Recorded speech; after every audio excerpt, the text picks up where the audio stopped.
Hello students. So previous slide we have discussed about the production of the plane circularly and elliptically polarized light. So now we will discuss about this detection of the plane circularly and elliptically polarized light. So first case, plane polarized light. So this is a Nicol prism.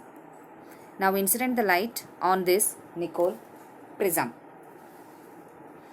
On rotating the Nicol prism, if the intensity of the emergent light, the light which is coming out of that Nicol prism, output, if it varies from maximum to the zero twice during the one rotation, then the incident light what you are incidented, it will be the plane polarized light. I am repeating again here. You are considering the Nicol prism. The light is incidented on the Nicol prism, and the output what you are getting it from the Nicol prism is an emergent light. Okay.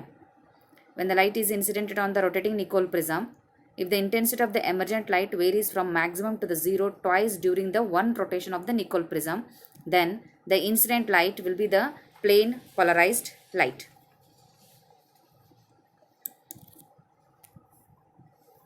Second one, circularly polarized light. Suppose if you incident the light on the Nicol prism. Now incident the light on the prism. The intensity of the emergent light will remain in a uniform. Okay. The intensity of the emergent light will remain in a uniform. Then the incident light can either be the circularly polarized or it may be the unpolarized light. If a light is incidented on the rotating Nicol prism, the output what you are getting here, the intensity is remaining a uniform here. The intensity is going to remain a uniform. So what here, when the intensity will remain a uniform means the incident light can either be the circularly polarized or the unpolarized. We are getting confused here whether it is a circularly or the unpolarized light. Now we have to detect it whether the incident light incidented on this prism is a circular one or the unpolarized light.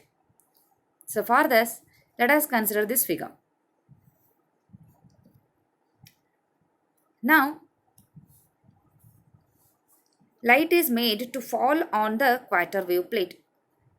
To distinguish the circularly polarized light or unpolarized light, you take the QWP. It should be the Q, equator wave plate. The light is made to fall on this equator wave plate. After that, it is made to fall on this rotating Nicol prism.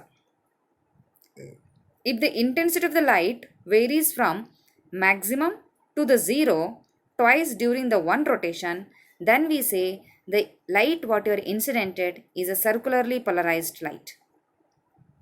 Otherwise, it may be the unpolarized light. Okay? Means when the circularly polarized light is incidented on the QWP, it is converted into the plane polarized light. How it is converted to the plane polarized light? Because as we know, circularly polarized light is a resultant of the two waves of the equal amplitude vibrating at right angles to each other, having the phase difference of pi by 2. When it is incidented on this QWP on emergent light, a further phase difference of pi by 2 is introduced, and thus the total phase difference will be the pi, and hence the resultant motion forms a plane polarized light. In this way, circular polarized light is converted into the plane polarized light, and this light is again incidented on this rotating Nicol prism, and if the intensity of the light varies from maximum to the zero twice during the one rotation means we say it is a circularly polarized light. Means circularly polarized light is made to pass through this QWP. It is converted into the plane polarized light. Now, as I told, otherwise if it has not varied, means it may be the unpolarized light. If it varies from maximum to the 0 twice means it is a circularly polarized light. Otherwise it may be the unpolarized light. Now we will distinguish. Now we will find out what is this unpolarized light. Okay. Suppose now if the light is incidented on this QWP, when it passes through the QWP, the output will be again the unpolarized light only. And this is again made to pass through this prism. And this prism is under the rotation. When it is made to pass through this prism, its intensity remains unchanged. Means no change in the intensity. Means the light what you are incidented is an unpolarized light. If there is a change in the intensity from maximum to 0 means it is a circularly polarized light. If there is no change in the intensity of the light means it is an unpolarized light. In this way we can distinguish the circularly polarized light and an unpolarized light. The third case is an elliptically polarized light. So here, if the light is incidented on the rotating Nicol prism, if the intensity of the emergent light will varies from maximum to the minimum twice here. Okay, maximum to the minimum twice during the one rotation. Then the incident light can either be the elliptically polarized or it may be the partially polarized. We don't know. Just here, incident the light on the rotating Nicol prism. The emergent light varies from maximum to the minimum twice during the one rotation of the Nicol prism. Then the incident light can either be the elliptically polarized or it may be the partially polarized. Now we have to detect it with whether it is an elliptically or the partially. For this detection, again taken a QWP. The QWP is introduced here. So now the light is made to pass through this QWP. And again here in the same way the elliptically polarized light is the one which is of the unequal amplitude. Circular polarized, equal amplitude. Elliptically polarized, unequal amplitude. This is only the difference. So this when the elliptically polarized light is made to fall on this QWP, it is converted into the plane polarized light. The elliptically polarized light when it is made to fall on the QWP, it is converted into the plane polarized light. Now this light is again made to fall on this rotating Nicol prism. So now the emergent light whose intensity varies from maximum to the 0 twice. Maximum to the 0 twice during the each rotation means then the light what you are incidented is an elliptically polarized light.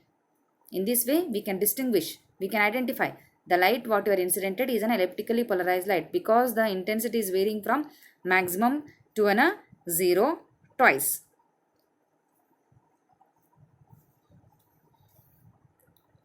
So again now partially polarized light, this figure, partially polarized light. So partially polarized light, the name itself indicating here partially polarized light here means which consists of unpolarized light and a plane polarized light. Partially polarized light is the one which is the combination of both the unpolarized and a plane polarized. When this partially polarized light is made to fall on this QWP, what happens here? The plane polarized light is converted into the elliptically polarized light. Plane polarized light is converted to the elliptically polarized light. The unpolarized light will remain as it is. Now these two light will combine. Okay. And if it is tested on this rotating Nicol prism, the intensity of the emergent light will varies from maximum to the minimum twice during the one rotation. Then the light what you are incidented, it is a partially polarized light. In this way, we can detect the plane polarized light, circularly polarized light and elliptically polarized light.